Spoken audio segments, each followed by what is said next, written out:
aula 15 traz para a gente uma questão um pouco diferenciada das demais, visto que apresenta dois textos para depois a gente trabalhar a questão, certo? Aqui continuamos naquela mesma linha dos conteúdos com efeitos de sentido, com a compreensão e interpretação de textos e também o modernismo agora regional, tá? Com Vidas Secas de Graciliano Ramos. Então temos aqui um fragmento. Nesse fragmento a gente tem a seguinte ideia. Agora, Fabiano, né? Vocês sabem que Vidas Secas de Graciliano Ramos traz como personagem principal o Fabiano, assim, a Vitória, e os meninos, inclusive sem nomes, não é?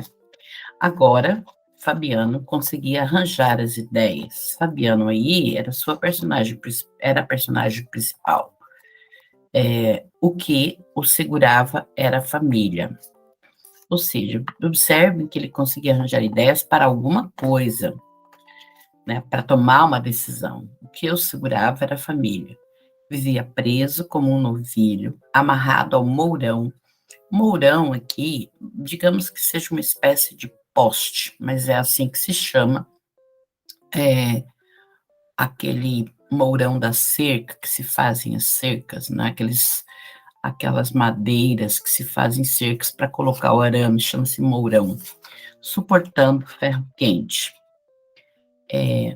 Se não fosse isso, um soldado amarelo não lhe pisava o pé, não.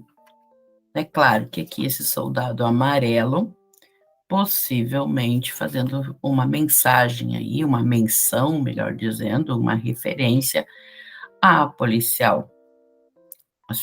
Tinha aqueles cambões pendurados ao pescoço, deveria continuar a arrastá-los? Sim, a Vitória dormia mal na cama de varas. Sim, a Vitória era a esposa do Fabiano. Os meninos eram uns brutos como o pai. Quando crescessem, guardariam as reses, aqui como o gado, né, de um patrão invisível, seriam pisados, maltratados, machucados por um soldado amarelo. Viram então que os meninos, pelo andar das coisas, eles se tornariam um Fabiano, um pai, não é? E um cuidar também do gado.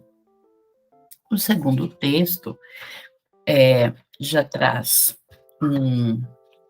um outro autor, não é? Que é o Luiz Bueno Guimarães. Ele fala de vidas secas. É como se alguém que estivesse fazendo uma crítica ou uma análise, né? Aqui crítica não no sentido destrutivo, mas no sentido de estudos.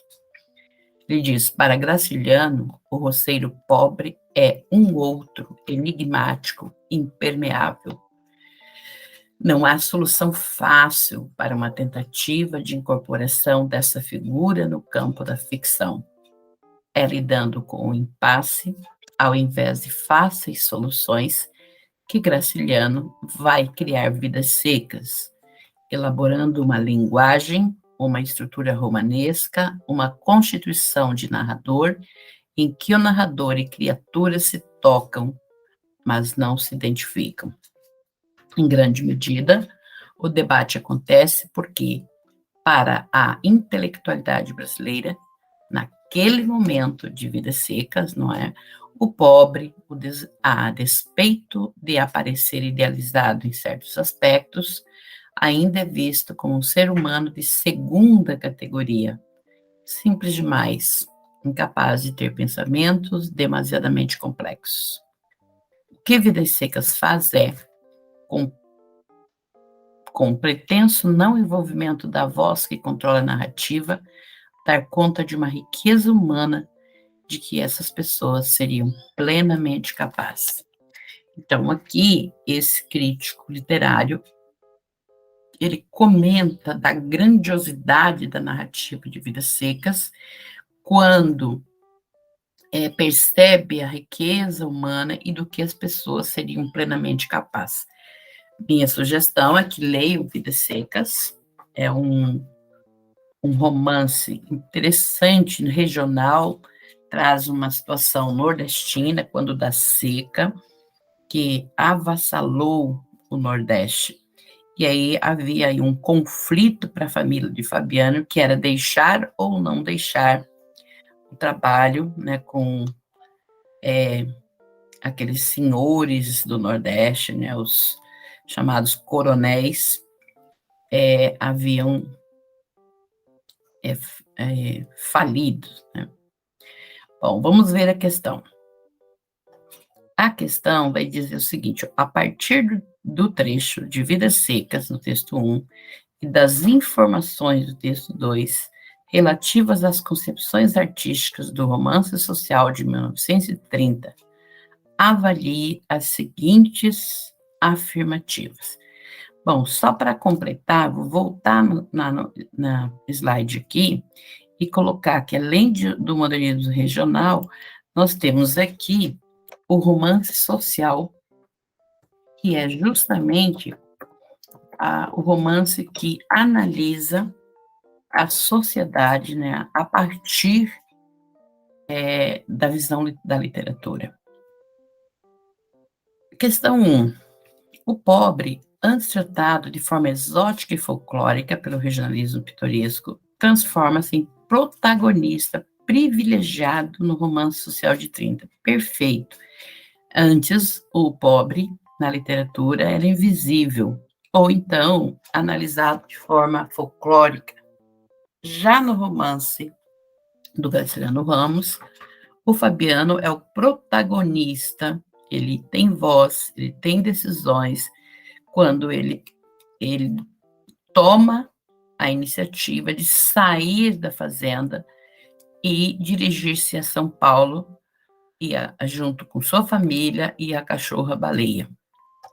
Então, certo, aqui tem a gente vai aqui nas alternativas, que tem é a A e a D. Então, a gente já sabe que é uma delas. A partir da leitura da 2, a gente já pode decidir qual é a resposta. A incorporação do pobre e de outros marginalizados indica a tendência da ficção brasileira da década de 30. Beleza, até aqui vocês vejam, por favor, que dialoga com a ideia anterior. Então, a probabilidade dessa 2 estar correta é muito grande. Vamos continuar lendo. De tentar superar a grande distância entre o intelectual e as camadas populares. Perfeito. A geração de 30 o romance regionalista lá do modernismo vai, na época, né, tentar encurtar a distância entre o que era intelectual na literatura e o que era popular. Tanto que a proposta do modernismo é isso, do modernismo brasileiro, é abrir mão do protocolar, do clássico, mas fazer uma literatura mais livre, próxima do cotidiano, próxima do povo, do popular, e etc. Tá certo? Essa, então, a resposta é a D. Mas, para a gente se certificar mesmo, vamos ler a alternativa 3. Graciliano Ramos e os demais autores da década de 30 conseguiram, com suas obras, modificar a posição social do sertanejo na realidade nacional. Quer dizer, essa história de modificar, não. Tá? Então, é isso.